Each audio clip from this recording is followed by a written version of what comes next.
To many people in the Western Hemisphere, the word art means painting. Drawing and painting are closely related, somewhat overlapping processes. The American artist Winslow Homer, whose work illustrates this overlap, was one of the best watercolorists of his time. This painting is essentially brush drawings over light pencil sketches. Paint consists of three components. Pigment. Pigment is the powdered coloring agents that have long been derived from plant, animal, and mineral sources. Synthetic pigments extend the available range of colors. Binder. Also called medium. Binder mixes with pigment to hold the pigment particles together without dissolving them. It also attaches the pigment to the surface. Oil-based paints have a binder of turpentine or linseed oil. Acrylic-based paints use acrylic polymers as a binder.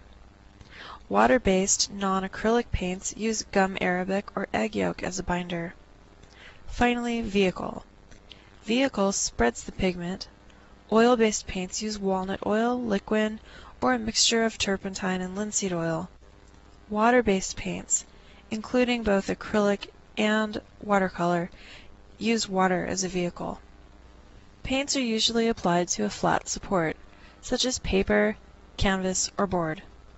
These surfaces are usually prepared or primed with the ground. Gesso is often applied to protect the canvas from the binders used with paints. Turpentine can eat through an unprimed canvas or a piece of paper. Paper can also be primed with gesso to increase the strength of the paper. Artists working with oil or acrylic paint often apply gesso to their paper. Watercolorists don't prime their paper. The paper provides both the support and the ground. Watercolor paper comes in many different weights. 300-pound paper is extremely thick and absorbent. The lightest weight paper recommended for watercolor is 100-pound. The types of painting we're going to be discussing are watercolor and gouache, tempera, oil, acrylic, encaustic, and fresco. Watercolor's fluid spontaneity makes it a favorite medium for painters who want to catch quick impressions outdoors. The translucent quality of watercolor washes particularly suit depictions of water, atmosphere, light, and weather. Artists also use opaque watercolor or gouache for greater surface variety. Gouache is like watercolor, except the medium includes a small amount of chalk powder. Artists often also incorporate other media with watercolor, including ink and acrylic paint.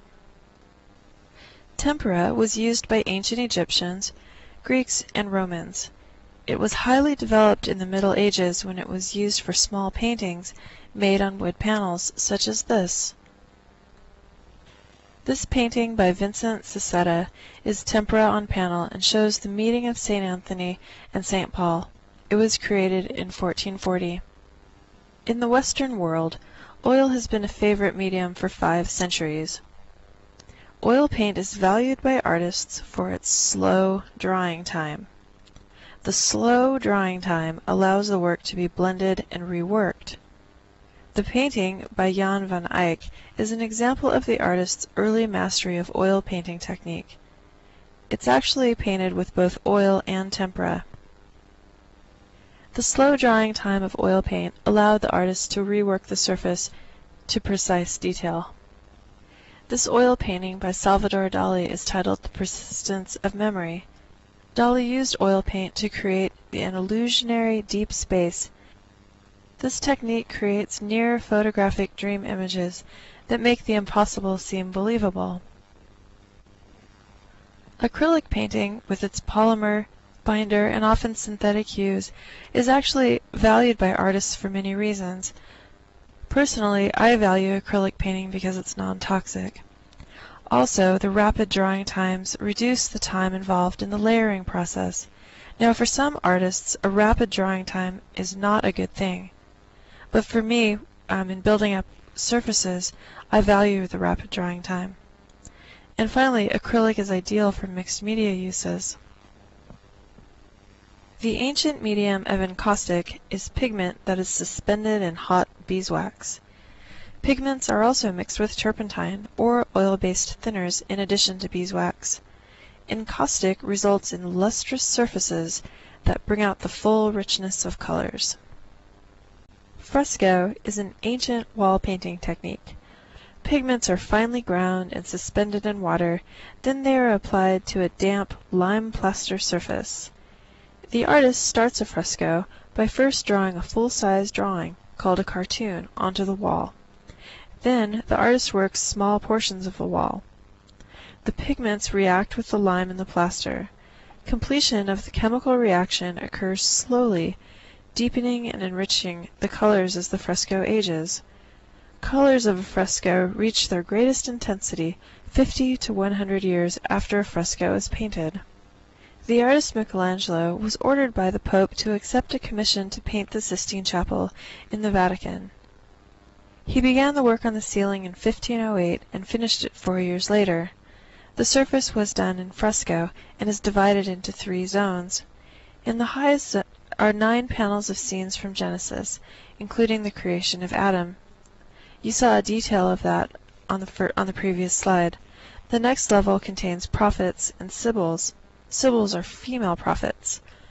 The lowest level consists of groups of figures, some of which have been identified as Christ's biblical ancestors. The Last Judgment fills the wall above the altar. Now you're viewing another fresco by the artist Diego Rivera. Diego Rivera was a leader in the fresco revival in Mexico in the 1920s. His art was encouraged by the new revolutionary government's support for public murals. His work brought art out of the gallery and into the lives of the people of Mexico. Judy Baca is another artist who brought art out of the galleries and onto the streets.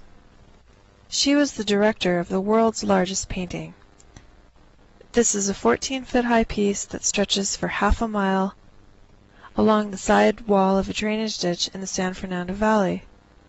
This painting presents a sweeping panorama of the history of California.